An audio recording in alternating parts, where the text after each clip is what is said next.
जैसे आपने बोला कि मन जो है उसके हिसाब से कार्य करेंगे तो दुख ही होता है। यदि आप अपने सामर्थ्य और संकल्प के अनुसार कार्य करेंगे, प्रवृत्ति जो आपका नेचर है, जैसे आपकी प्रकृति है, ऐसा आप कार्य करेंगे तो ज़्यादा आगे जाएंगे। और आपने फिर बोला कि जैसे एक माताओं की स्थिति या फिर बहनों की स्थिति मैंने बताई थी, तो आपने ये भी बोला कि लड़कों के साथ भी ऐसा होता है। इनफैक्ट सरकारी नौकरी सबको चाहिए, सरकारी नौकरी मिलने के बाद आपने बोला फिर प्रमोशन की लड़ाई है, फिर वहाँ भी आपका मन अच्छा नहीं होता है। अब जैसे मैंने भी छोड़ के ये कार्य शुरू किया, तो चूँकि मैंने वो जॉब छोड़ी, तो मेरे से बहुत लोग ये प्रश्न पूछते हैं कि जॉब छोड़ने का साहस कैसे आता है उस जॉब को जिसमें आपका मन नहीं लग रहा। तो मैं तो अपना जो मैंने किया, जो मेरा अनुभव है, वो मैंने अपना व्यक्तिगत अनुभव लोगों को बता दिया। लेकिन आपके अनुसार, चूँकि आप मन, बुद्धि, अहंकार आदि पर एक चिंतन है, सांख्य दर्शन से आपका एक दृष्टिकोण है, सांख्य और योग से, तो यदि कोई व्यक्ति ऐसे कार्य में फंसा हुआ है जहाँ उसका मन नहीं लगता, उसको बोझिल लगता है, लेकिन चूँकि उससे घर चलता है, तो इसलिए वो साहस नहीं जुटा पा रहा है कि, या फिर उसको अनिश्चितताएं सताती हैं कि फ्यूचर में कुछ खराब ना हो जाए, तो साहस कहाँ से लाए ऐसे कार्य को छोड़ने के लिए? एक चीज़ और समझना होगा कि आप जो भी कार्य करेंगे, यह कार्य नहीं, कोई और कार्य पकड़ लिया, आपको लगता है मेरे रुचि का कोई और कार्य है, मैं ये तो बस ऐसे कर रहा हूँ। पहले आप समझिए कि यदि उस कार्य को भी जब चुनेंगे ना, तो उसमें भी बाद में धन की ही समस्या आएगी। आप केवल प्रोफेशनल से और जो रुचि है उससे हर चीज़ नहीं कर सकते ना।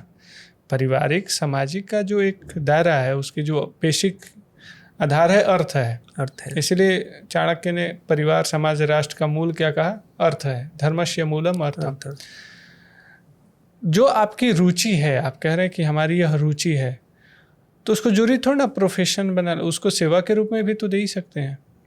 उसको आप इंटरटेनमेंट के लिए, स्वयं के एक आनंद के लिए, वो सेवा के दृष्टि से भी आ जाएगा, उसके लिए भी कर सकते हैं। क्योंकि यदि मान लीजिए उस जो नौकरी है उसको छोड़ के आप प्रोफेशनल आप कह रहे हैं कि मेरी रुचि इस चीज़ में ही है, तो उसमें जब पूरी फोकस करेंगे तो कहीं ना कहीं फिर उसमें भी अर्थ की व्यवस्था के लिए, तामझाम के लिए फंसेंगे कि अभी इसमें अर्थ की व्यवस्था के क्या लें, तो फिर उसमें दो चार कुछ मिक्स भी करने पड़ेंगे।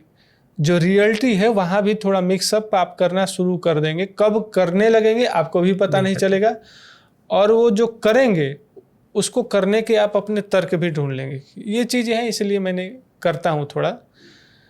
तो मूल आधार आपका अर्थ है, उसको भी देखना है, और जो हमारा पैशन, रुचि है, तो उसको सेवा की दृष्टि से भी उपयोग समाज में दे सकते हैं। जरूरी नहीं कि उसको पैशन ही बना ले।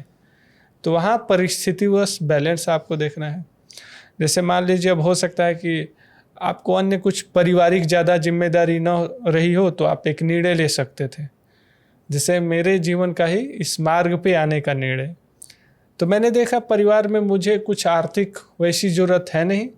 माता पिता हैं, तो पिताजी सेना से रिटायर हैं, तो उनको सरकार जीवन भर देगी ही। बड़े भाई थे तो हम छोटे थे तो फ्री थे, मुक्त थे। तो इस परिस्थिति को देख के मैं निर्णय कर सकता था, मेरे लिए स्वतंत्रता थी इस मार्ग पर हर चीज़ छोड़ने के लिए। लेकिन किसी के पास पूरी पैसी नहीं है, उसकी सारी जिम्मेदारी आप पर ही। तो उस दायित्व को समझते हुए आप समझिए कि प्रकृति ने फिर उस दायित्व के तरफ बांधा है।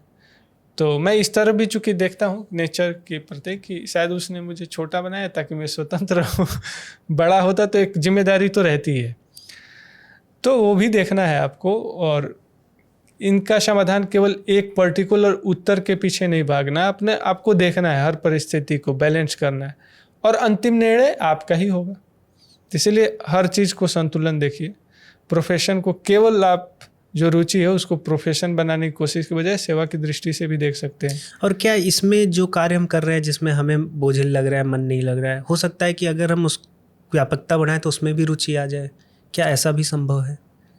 बिल्कुल संभव। देखिए, जितने भी हम आज के 100 लोग इंजीनियरिंग कर रहे हैं, उसमें 5 लोग रुचि के कारण इंजीनियरिंग कर रहे हैं। 95% लोग तो पैसा के लिए कर रहे हैं कि इसके कारण अच्छा नौकरी मिल जाएगा। आप खुद देखिए, जितने इंजीनियर कर रहे हैं, कभी वो MBA का फार्म भर रहे हैं, कभी वो वकालत भी कर रहे हैं। अभी तो अधिकांश इंजीनियर योगा ट्रेडिशन में आके नेचुरोपैथी करके फिर कहीं अपना कार्य कर रहे हैं। तो क्या वो रुचि के कारण पढ़ रहे थे क्या? नहीं, वो 4 से 5% लोग, पूरा दायरा देखेंगे ना, केवल 4 से 5 लोग। बाद में लोग सरकारी फार्म ही भर रहे हैं इंजीनियरिंग करने के बाद, यहाँ तक कि चपरासी तक का फार्म भर रहे हैं।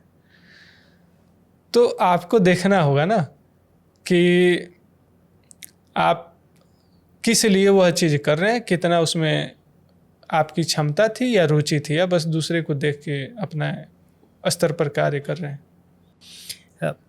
ये तो व्यक्तिगत समस्याएं थी जो मैं चाहता था कि आपके माध्यम से दर्शक जाने।